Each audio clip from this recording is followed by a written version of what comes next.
कि जिस तरीके से इंस्टीट्यूट्स हैं, क्या लगता है कि स्कूल में बच्चों को एजुकेशन पूरे तरीके से नहीं दी जाती है कि वो बच्चे कोचिंग सेंटर की तरफ आते हैं? ऐसा क्यों है? बच्चे कोचिंग क्यों ज्वाइन करते हैं? सबसे पहले तो मैं आपके माध्यम से इस चीज़ को क्लियर कर दूं कि ये दो अलग अलग व्यवस्थाएं हैं जी। हमारे देश में नहीं, पूरे विश्व भर में जी। स्कूल व्यवस्था जो है वो शिक्षा व्यवस्था की रीढ़ की हड्डी है। जी। मैं व्यक्तिगत तौर पे किसी कोचिंग से जुड़ा हुआ हूँ, लेकिन इसका यह मतलब नहीं कि इससे स्कूल के लिए कोई चीज़ मैं बताऊं। कहीं पे भी स्कूल हमारी शिक्षा व्यवस्था की रीढ़ की हड्डी है। तो विराट कोहली स्कूल से खेलते हुए क्रिकेट टीम में आ गया, उसने भी कहीं जाकर के कोचिंग ली। तो स्पोर्ट्स की भी कोचिंग रिक्वायर्ड है। क्या जो हमारे Neeraj Chopra Olympic gold medallist हैं, ये किसी विश्वविद्यालय के छात्र हैं और सिर्फ विश्वविद्यालय में भाला फेंकते हुए उन्होंने गोल्ड मेडल जीता, स्वर्ण पदक जीता? इसके लिए उन्होंने कोचिंग ली। तो जैसे कि बच्चे मेडिकल लाइन के लिए तैयारी करते हैं, अभी होता क्या है कि हमारे आसपास ग्रामीण क्षेत्र का माहौल होता है। जी जी। पेरेंट्स अवेयर नहीं होते जी, बच्चों को वो माहौल नहीं दे पाते, तो उनके लिए किस तरीके से संभव है कि वो प्रयास करें और वो पेरेंट्स कैसे बच्चों को माहौल दे पाए? 90% पेरेंट्स अगर अपने बच्चे को किसी स्कूल में दाखिला करा देते हैं या कोचिंग में दाखिला करा देते हैं तो वो समझते हैं कि उनकी जवाबदेही पूरी हो गई। जी। ऐसा नहीं है। एक बच्चे का रिजल्ट आता है, उसके पीछे 50 लोगों की मेहनत होती है। कि पेरेंट्स का क्या दायित्व है? सबसे पहले तो ये है कि पेरेंट्स बच्चे को माहौल दें, अपना विश्वास दें। सिर्फ इसलिए कि मैंने किसी इंस्टीट्यूट में, नारायणा में आपका नाम लिखा दिया या XYZ इंस्टीट्यूट में आपका नाम लिखा दिया या 2-4 अच्छे स्कूल में नाम लिखा दिया, इससे आपकी जवाबदेही पूरी नहीं होती। बिल्कुल। क्या बच्चे बिना कोचिंग के भी एग्जाम क्वालिफाई कर सकते हैं? एक बच्चा अगर ठान ले तैयारी करने के लिए और उसी दिशा में प्रयत्न करे, समय कम ज़्यादा लग सकता है, लेकिन उसकी सफलता से उसको कोई नहीं रोक सकता। एक बार एक कोटेशन आता है कि तूफानों से आंख मिलाओ, सैलाबों पे वार करो, मल्लाहों का चक्कर छोड़ो, तैर के दरिया पार करो। जैसा कि सर आपने बताया कि बच्चे के पेरेंट्स पे पूरा माहौल डिपेंड करता है। एक्चुअली होता कभी कभी ऐसा भी है कि बच्चे ने 10th क्वालिफाई किया और 10th क्वालिफाई करने के बाद उसको नहीं पता होता कि मुझे नेट क्वालिफाई करना है तो कौन सा सब्जेक्ट चूज करना चाहिए, मुझे मेडिकल लाइन में जाना है। बहुत सारा ग्रामीण क्षेत्रों में ऐसा आपने देखा है, मेडिकल लाइन के लिए उसे नहीं पता है, इंजीनियरिंग लाइन के लिए नहीं पता है, और आर्ट्स, जैसे कि आर्ट्स भी बहुत सारे लोग चूज करते हैं, साइंस भी चूज करते हैं। तो उनको अलग अलग, जैसे कि आप जिस क्षेत्र से हैं, तो उनको कौन सा सब्जेक्ट चूज करना चाहिए जिससे कि उन्हें आगे चलकर इजी रहे, मेडिकल लाइन में जाना इजी रहे, इंजीनियरिंग लाइन में जाना इजी रहे, तो कैसे वो लोग चूज कर सकते हैं? ह्यूमन इंटरेक्शन का कोई विकल्प नहीं है। मैं और आप फोन पे बात कर सकते थे, व्हाट्सएप पे, जूम पे चैट कर सकते थे, एक दूसरे की शक्ल को देख के बात कर सकते थे। क्या ऐसा महसूस कर पाते जैसा अभी हम आप साथ में बैठे? बिल्कुल नहीं कर सकते सर, वो माहौल नहीं बन पाता। बिल्कुल, मैं आपकी बात समझ रहा हूँ। जैसा कि बच्चा ऑफलाइन में बच्चों के साथ बैठता है, बिल्कुल कंपटीशन पैदा होता है उनके बीच में, और स्ट्रगल करता है, चीजें और सीखता है, नहीं पता होता तो उसे पूछ लेता है। लेकिन ऑनलाइन में जो ऑप्शन है उसको उसी से ही संतुष्ट होना पड़ेगा।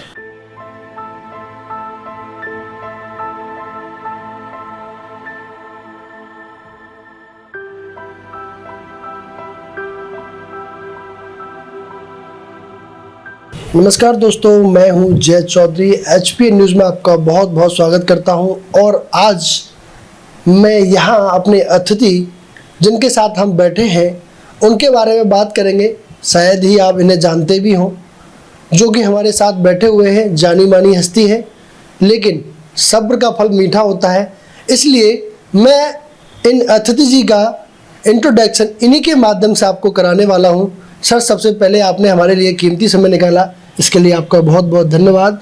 तो मैं चाहूँगा सर, हमारे इन लाखों दर्शकों को अपने बारे में एक बार ज़रूर बताएं। सर, आपने भी ये मंच दिया, प्रदान किया, बातचीत करें, इसके लिए बहुत बहुत धन्यवाद आपको भी। मेरा नाम मनीष कुमार झा है। मैं शिक्षा के क्षेत्र में, पठन पाठन के क्षेत्र में 2010 से जुड़ा हुआ हूँ। 2010 से लेके अब तक आप सबकी दुआ रही, ईश्वर का आशीर्वाद रहा, 1000 से ज़्यादा मेरे पढ़ाए बच्चे आज की डेट में देश के अच्छे शिक्षण संस्थानों में, आईआईटीज़ में, एनआईटीज़ में पढ़ चुके हैं या पढ़ रहे हैं। ये सौभाग्य मुझे प्राप्त हुआ शिक्षा से। बड़ी कम उम्र में बड़ी अच्छी पहचान मिली। ईश्वर का आभारी हूँ मैं इस चीज़ के लिए। 2010 से लेकर आज तक मैं एक ही company Narayana NEET IIT academy में कार्यरत हूँ और अभी फ़िलहाल मैं 2021 से अलीगढ़ ब्रांच में ब्रांच डायरेक्टर के पद पे आसीन हूँ। मैं गणित विषय का छात्र हूँ। शिक्षक कहने की तो मैं इतनी तो हैसियत नहीं रखता हूँ, तो मैं अपने आप को अभी भी गणित विषय का एक छात्र महसूस करता हूँ। तो सर ने बताया, हमारे बीच आकर अपना इंट्रोडक्शन भी दिया। तो सर मैं आपसे पूछना चाहूँगा, आप शिक्षा के क्षेत्र में बहुत लंबे समय से जुड़े हुए हैं। आपने कोविड-19 का समय भी देखा। जी जी। ऐसा समय भी देखा कि जब लोग घर से बाहर निकलकर शिक्षा के लिए तरसते थे, लेकिन ऐसी टेक्नोलॉजी भी आई जिन्होंने लोगों को घर पर भी शिक्षा प्रदान करने का काम किया। तो सर मेरा पहला सवाल कि जिस तरीके से इंस्टीट्यूट्स हैं, क्या लगता है कि स्कूल में बच्चों को एजुकेशन पूरे तरीके से नहीं दी जाती है कि वो बच्चे कोचिंग सेंटर की तरफ आते हैं? ऐसा क्यों है? बच्चे कोचिंग क्यों ज्वाइन करते हैं? सबसे पहले तो मैं आपके माध्यम से इस चीज़ को क्लियर कर दूं कि ये दो अलग अलग व्यवस्थाएं हैं जी। हमारे देश में नहीं, पूरे विश्व भर में जी। स्कूल व्यवस्था जो है वो शिक्षा व्यवस्था की रीढ़ की हड्डी है। जी। मैं व्यक्तिगत तौर पे किसी कोचिंग से जुड़ा हुआ हूँ, लेकिन इसका यह मतलब नहीं कि इससे स्कूल के लिए कोई चीज़ मैं बताऊं। कहीं पे भी स्कूल हमारी शिक्षा व्यवस्था की रीढ़ की हड्डी है। पर आप एक बार सोच कर देखें कि आपने स्कूल को कितने सारे दायित्व दे रखे हैं। क्या आप सिर्फ शिक्षा के लिए स्कूल पे है? आपके बच्चे स्पोर्ट्स में अच्छा करें, क्रिकेट अच्छा खेलें, बास्केटबॉल अच्छा खेलें, वॉलीबॉल अच्छा खेलें, ये भी स्कूल में चल रहा है। डांस अच्छा करें, म्यूजिक अच्छा सीखें, उनकी पर्सनैलिटी डेवलप हो, कम्युनिकेशन स्किल हो, एकेडमिक्स हो। जब आप किसी स्कूल की जवाबदेहियों की एक सूची बनाएंगे तो उनके 10, 12, 15 जवाबदेहियों में शिक्षा एक है जी, और उनको सभी पे इक्वल वेटेज देना है जी। इस वजह से अगर आप एकेडमिकली एक्सेलेंस अचीव करना चाहते हैं तो उसके लिए आपको कोचिंग में आना पड़ेगा। ये सिर्फ कोचिंग संस्थान शिक्षा से जुड़ा हुआ नहीं है जी। क्या आप देश का एग्जाम्पल लें, विराट कोहली स्कूल से खेलते हुए क्रिकेट टीम में आ गया, उसने भी कहीं जाकर के कोचिंग ली।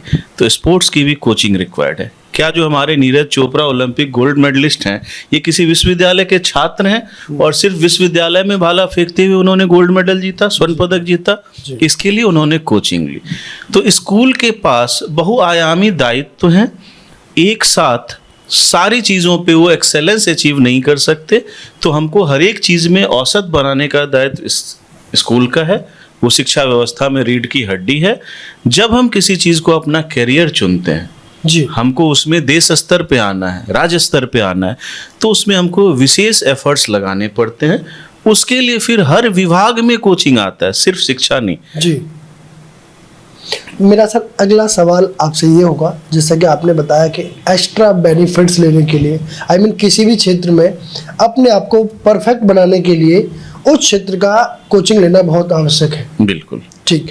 तो जिस तरीके से बच्चे कोचिंग में लेते हैं, बच्चों का बचपन से ही एक आकर्षण होता है किसी चीज़ के प्रति जाने के लिए। हम देखते भी हैं, कोई बच्चा आईटी के लिए जाना चाह रहा है, कोई एनईईटी के लिए जाना चाह रहा है, नेट के लिए जाना चाह रहा है, कोई यूपीएससी क्रॉस करना चाह रहा है। तो बच्चे की क्या उम्र आपके यहाँ, जैसे आईटी नेट वगैरह क्रॉस करने के लिए क्या उम्र, सही उम्र क्या है? उसको कब से तैयारी करनी चाहिए? इसका ऐसे अगर हम सीधे तौर पे बात करें तो एक शब्द में तो ऐसा कोई एज का कट ऑफ नहीं है कि मैं आपसे बात करूं कि पहली से, दूसरी से, 10वीं से, 12वीं से कब से तैयारी करें। बहुत कुछ परिवेश पर भी निर्भर करता है जी, कि बच्चा, अगर मैं अभी हम लोग चूँकि शिक्षा के विषय में बात कर रहे हैं जी, तो बच्चे का कैसा स्कूली बैकग्राउंड है, कितनी उसकी समझ है, लॉजिकल, एनालिटिकल, रीजनिंग एबिलिटी उसकी कितनी डेवलप हुई है, प्लस वो कौन सी कोचिंग में कौन सी क्लासेस लेना चाह रहा है, किसकी तैयारी करना चाह रहा जी। है। अगर कोई बच्चा सिविल सर्विस की तैयारी करना चाह रहा जी। है तो हम जानते हैं ग्रेजुएशन के बाद क्या प्रोसेस है। प्रोसेस है। उसके लिए आप स्कूल लाइफ एंजॉय करो, उसके लिए अभी से कोई हाथापाई करने की जरूरत नहीं है। जी, मैं आप 12th आराम तक तो से आपको कुछ करना ही नहीं आप है। 12वीं के बाद जब आप ग्रेजुएशन में जाएंगे 2-3 साल ग्रेजुएशन सीरियस स्टडी करिए, जी। 1-2 साल ग्रेजुएशन के बाद अटेम्प्ट करिए, आपका हो जाएगा, होना होगा तो। अगर आपकी तैयारी अच्छी होगी, नहीं तो आप जीवन में कुछ और लक्ष्य देखेंगे। जी। उसी तरीके से हर कंपटीशन का एक लेवल है।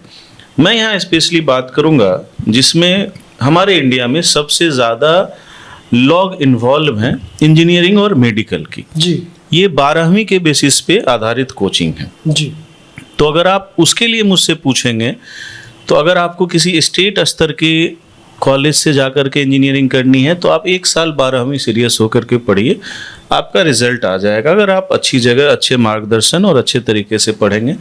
अगर आपको देश स्तर की NITs में जाना है तो आपको 2 साल की तैयारी लगती है। जी। लेकिन अगर कहीं ना कहीं आप बड़े ख्वाब देख रहे हैं, इंडिया के ऊपर के 10 इंजीनियरिंग कॉलेज जो हमारी IITs हैं, IIT Bombay, IIT Delhi, IIT Madras, जी। IIT कानपुर, गुवाहाटी, ये सब कॉलेजेस हैं, खड़गपुर है, रुड़की है, इन सब में प्रीमियम इंस्टीट्यूट से चाह रहे हैं, फिर कहीं ना कहीं आपको 8वीं कक्षा से इसकी तैयारी में जुड़ना पड़ेगा। क्योंकि IT एक बड़ी ज़बरदस्त कंडीशन के साथ आती है जी। कि जिस साल आपने 12वीं करी उस साल आप अटेम्प्ट ले सकते हैं और 1 साल उसके बाद ले सकते हैं। जी। 2 ही अटेम्प्ट है और वो 2 अटेम्प्ट कभी नहीं ले सकते। अगर कोई बच्चा 2024 में 12वीं कर रहा है तो सिर्फ 24 और 25 में IT का अटेम्प्ट ले सकता है। जी। तो बाद में तो आपको समय है नहीं, जी। तो आप क्या करेंगे, आप तैयारी थोड़ा पीछे करें। जी। इसी तरह से आप नीट पे आइए तो नीट का एक अपना व्यक्तिगत कटअप है। उस इंस्टीट्यूट मतलब जितने भी MBBS हैं मिनिमम 17 साल का उसका एज क्राइटेरिया है, जो IT में नहीं है। जी। तो आपकी 12वीं करते समय अगर 17 साल हो रही है तब तो आप 12वीं करते हुए नीट की फॉर्म को भर सकते हैं। नहीं हो रहा है तो आप अगले साल फॉर्म भरेंगे। जी। नीट में कोई अपर एज ऐसा नहीं है, आप 2, 4, 5, 10 अटेम्प्ट तक जा सकते हैं। जी। तो वहाँ पे अगर सिर्फ डॉक्टर बनना एक लक्ष्य है तो आप 10वीं 11वीं से तैयारी करिए। लेकिन अगर आप चाहते हैं कि 12वीं करते हुए डॉक्टर बनना लक्ष्य है जी। तो फिर आपको 8वीं 9वीं से ही रिजल्ट करना पड़ेगा। जी। नीट की तैयारी आप 12वीं पास के बाद भी कर सकते हैं। लेकिन मेरा बड़ा सिंपल सवाल होता है कि 12वीं के बाद 3 साल तैयारी करने के बाद, 2 साल तैयारी करने के बाद या 1 साल तैयारी करने के बाद अगर आपका निकल जाता है, आप 3 साल तैयारी करके doctor MBBS NEET UG competition निकालते हैं जी। तो ये 3 साल कटता किससे है? अगर आपका प्रोफेशनल लाइफ 6 साल 60 साल का है तो आपने देश की डॉक्टर बन के 3 साल कम सेवा की ना। जी। समझिए इस बात को। एक सामान्य व्यक्ति 60 साल 65 साल में रिटायर होगा, बिल्कुल। तो अगर उसने 12वीं करने के बाद तैयारी करने के लिए 3 साल या 4 साल का उपयोग कर लिया जी। तो वो डॉक्टर बन के इस देश की सेवा 4 साल कम कर पाएगा, क्योंकि 60 में वो भी रिटायर करेगा, 65 में वो भी रिटायर करेगा। जी। इसीलिए अगर आपका इतना बढ़िया लक्ष्य है, आप मानव सेवा करना चाहते हैं, देश सेवा करना चाहते हैं, तो थोड़े पहले से तैयारी प्रारंभ करें, 8वीं 9वीं से करें, ताकि 12वीं तक तो करना ही करना है, उसको तो आप स्किप कर नहीं सकते। जी। उसी साल आपका नीट का रिजल्ट आ जाए। सर जैसे कि आपने बताया, बच्चे भी देखेंगे, हमारे दर्शक भी देखेंगे, जी। तो जैसे कि बच्चे मेडिकल लाइन के लिए तैयारी करते हैं, अभी होता क्या है कि हमारे आसपास ग्रामीण क्षेत्र का माहौल होता है, जी जी पेरेंट्स अवेयर नहीं होते, जी। बच्चों को वो माहौल नहीं दे पाते, तो उनके लिए किस तरीके से संभव है कि वो प्रयास करें और वो पेरेंट्स कैसे बच्चों को माहौल दे पाए? ये बड़ा ही सुंदर प्रश्न आपने किया है। जी। चूंकि मैं खुद बड़े छोटे गांव से बिलोंग करता हूं, मैंने ग्रामीण परिवेश देखा, छोटे शहर देखा, आज यहाँ पे पहुंचा जी। हूं, तो मैं अपना अनुभव भी आपको बताऊंगा। हो सकता है मैं गलत हूं, लेकिन हमारे हिंदुस्तान में, इंडिया में 90% पेरेंट्स अगर अपने बच्चे को किसी स्कूल में दाखिला करा देते हैं या कोचिंग में दाखिला करा देते हैं तो वो समझते हैं कि उनकी जवाबदेही पूरी हो गई। जी। ऐसा नहीं है। एक बच्चे का रिजल्ट आता है, उसके पीछे 50 लोगों की मेहनत होती है।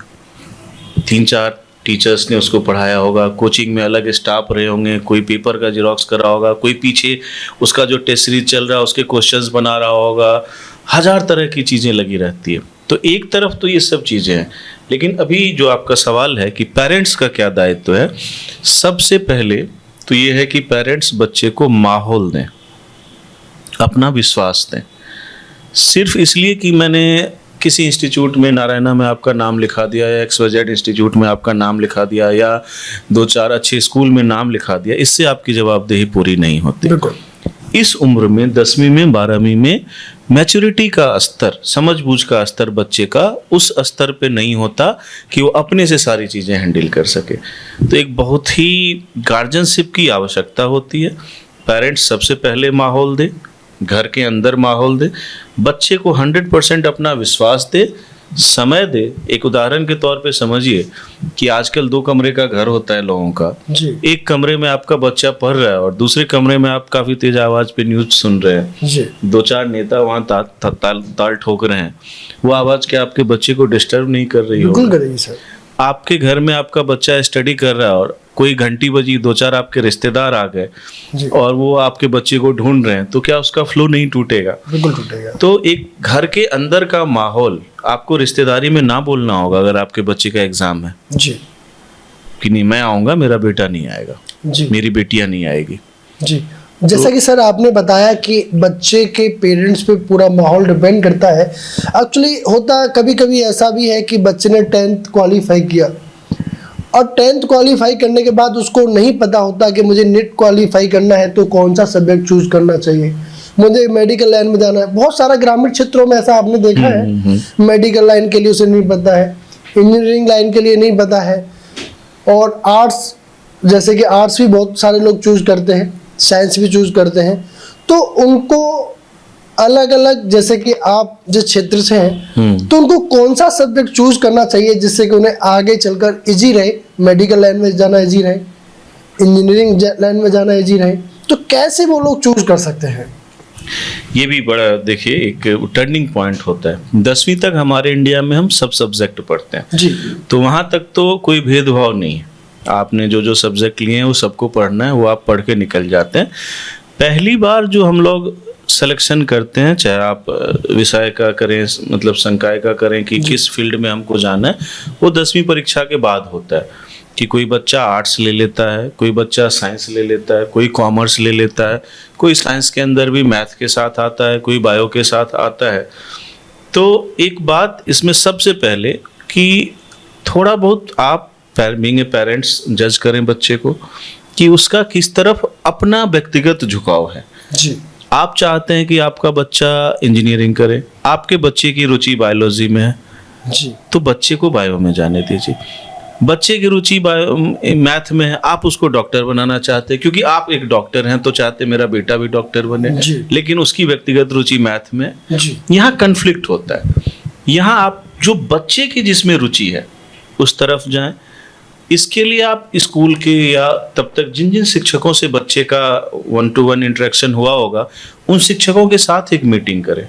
हो सकता है आपके घर पे कोई ट्यूशन पढ़ाने आते होंगे या स्कूल में उसके कोई क्लास टीचर होंगे, वो आपको बेहतर गाइड करेंगे कि आपके बच्चे की क्या स्किल्स है। लॉजिकल है, एनालिटिकल स्किल अच्छी है, रीजनिंग स्किल अच्छी है तो साइंस में भेजिए। चीज़ें अच्छी तरह से याद रहती है, उसको बहुत सारा डाटा एक स्टोरिंग होता है बहुत सारे बच्चों का कि एक बार कहानी की तरह जो सुना याद रहा, आर्ट्स में भेजिए। आज हमारा देश इस स्थिति में ज़रूर पहुंच गया है कि आप किसी भी चीज़ की पढ़ाई करके उसमें अगर श्रेष्ठ बनते हैं, अच्छा करते हैं, तो पैरेलल ऑप्शंस हैं, पैरेलल करियर है। आज आप लॉ करके जज बन सकते हैं, बहुत बड़े बड़े लॉयर हैं। कोई इंजीनियर डॉक्टर उतना नहीं कमाता होगा जितना एक लॉ कमा लेता है। बहुत बड़े बड़े सीए फर्म हैं। कॉमर्स लेगा सीए बनेगा, आर्ट्स में जाएगा सिविल सर्विसेज की तैयारी करेगा, स्टेट पीसीएस की तैयारी करेगा, वहाँ सफल होगा। लॉ कर लेगा, साइंस में इंजीनियर बनेगा, डॉक्टर बनेगा। हर स्ट्रीम में बहुत बेहतर कर सकता है, प्रोवाइडेड कि आप बच्चे पे दबाव ना डालें, बच्चे की रुचि के हिसाब से उसको चुनने का हक दें। जी। जैसा कि सर आपने बताया कि कोचिंग एक एडवांस कोर्स के लिए होता है कि उसको एडवांस क्वालिटीज़ मिले, एडवांस फीचर मिले, एडवांस स्टडी मिले, जिससे कि वो अपने कैरियर में जो करना चाहता है वो अचीव कर पाए। तो क्या मैं आपसे पूछना चाहूँगा, जैसे कि ऑनलाइन स्टडी भी है, तो अभी हम देखते हैं कि ऑनलाइन स्टडीज़ भी चला हुआ है, तो क्या बच्चा ऑनलाइन स्टडी ऑफलाइन स्टडी से अच्छा कर सकता है, या ऑफलाइन स्टडी जो कि इंस्टीट्यूट्स हैं, क्या वो ज़्यादा बच्चों को अच्छा बना सकते हैं ऑनलाइन स्टडी की अपेक्षा? देखिए, ये भी एक देश स्तर पे विवाद का विषय है आज की डेट में। जी। बहुत सारी ऑनलाइन एडटेक कंपनियां हैं, बहुत अच्छा कर भी रही हैं, बहुत सारे ऑफलाइन के इंस्टीट्यूट्स हैं। ऑनलाइन और ऑफलाइन, इसमें आपको कई बार बच्चे की उम्र भी देखनी होगी। जी। मेरा जो व्यक्तिगत मत है, हो सकता है आप मुझसे सहमत नहीं होंगे, लेकिन 8वीं 9वीं 10वीं 12वीं का बच्चा जिस उम्र में होता है, उसको इतनी मैच्योरिटी नहीं होती कि अगर उसके हाथ में एक मोबाइल दे दिया गया है तो वो एक लेक्चर अटेंड करके और फिर मोबाइल रख देगा। जी। उसके यूट्यूब हैं, इंस्टाग्राम हैं, 50 तरह की वेबसाइट है। किसी भी चीज़ में बहुत सारे ऐसे हैं जहाँ एडल्ट कंटेंट होता है, आपको एक बटन क्लिक करना होता है 18+ यस। तो मेरा व्यक्तिगत मत ये है कि बच्चे के हाथ में 12वीं तक मोबाइल देना ही नहीं चाहिए। जी। ऑनलाइन एक सेंसिबल लोगों के लिए, अब आपको किसी चीज़ की जानकारी लेनी है, आप ऑनलाइन से ले सकते हैं क्योंकि आप मैच्योर हैं, आप अपने हिसाब से उसका इस्तेमाल करेंगे, मोबाइल का, लैपटॉप का, हर चीज़ का। जी। लेकिन 18-20 साल तक का बच्चा, 16 साल का बच्चा, 12-14 साल का बच्चा डिजिटल प्लेटफॉर्म का दुरुपयोग ज़्यादा करेगा। जी। तो क्या आप इंश्योर हैं, आपके घर में बच्चे हैं कि वो मोबाइल पे सिर्फ लेक्चर देख के मोबाइल रख देता है, वो यूट्यूब पे नई नई वीडियोस नहीं देख रहा है, उसको कोई अच्छी बुरी आदतें नहीं लग रही है? जी। तो एक तो ये है, मैं पेरेंट्स से रिक्वेस्ट करता हूँ हमेशा ही जब भी हमारे पास आते हैं कि बच्चे को आप एंड्रॉयड फ़ोन नहीं दें, ये बड़ा फ़ोन नहीं दें। जी। अब चूंकि जीवन है, आवश्यक हो गया, तो जिस पे कॉल आ सके, कॉल जा सके, छोटा फ़ोन दीजिए कि स्कूल से निकला आपको फ़ोन कर दे। चूंकि अब हमारे फ़ोन तो हमारे व्यक्तिगत जीवन का हिस्सा बन चुका है, जी। छोड़ नहीं सकते, लेकिन इसके इस्तेमाल को कम करिए। जी। हाँ, अब कोई ऐसी चीज़ है जहाँ ऑफलाइन नहीं पहुँचा, ऑनलाइन पहुँच गया है जी। और आप पे साधन नहीं है, तो उसमें आप ऑनलाइन का भी चुनाव करें। हर बच्चा तो अलीगढ़ शहर में नहीं आ सकता। जी। बहुत सारे ऐसे हैं जो माता पिता किसान हैं, ज़्यादा फीस नहीं दे सकते, गांव में रह सकते हैं। तो कुछ नहीं से बेहतर तो है कि वो बच्चे के अंदर एक डिसिप्लिन डेवलप करें। जी।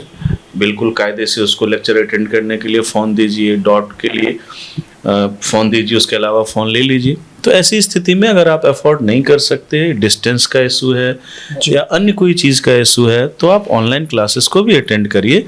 बट ऑनलाइन में आप समझ लें कि माता पिता की जो जिम्मेदारी है वो 10 गुना बढ़ जाती है। जी।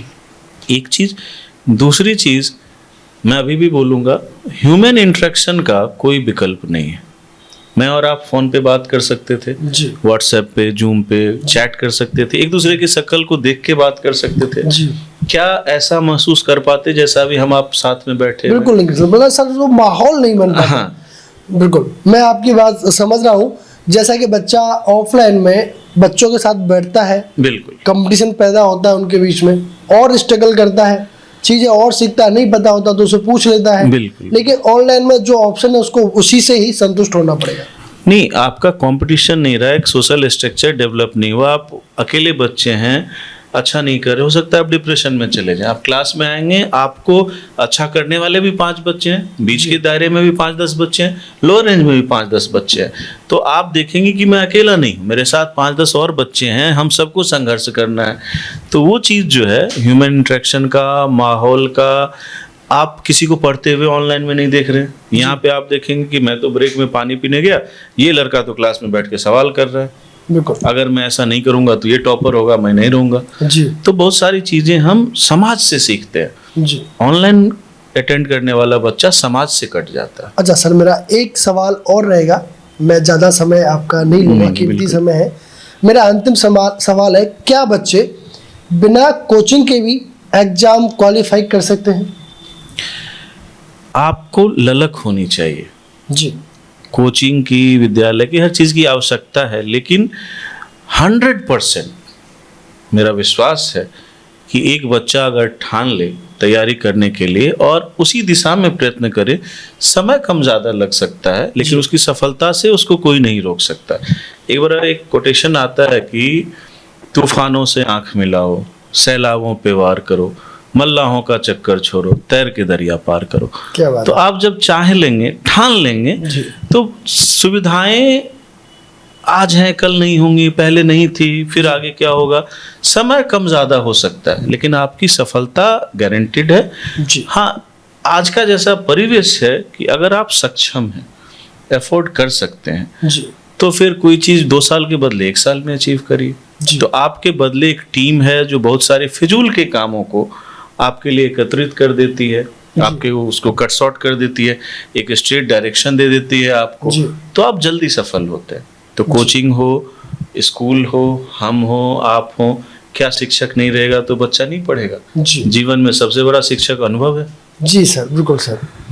तो ये चीज़ रहती है। जी, तो सर थे हमारे साथ आज, और सर ने ऐसी बातें बताई जो कि बहुत बारीक बातें, जो कि हम अपनी लाइफ में उनके बारे में सोचते तक नहीं है, और कहीं न कहीं वह हमारे जीवन को लेकर असफलता का कारण बन जाती हैं।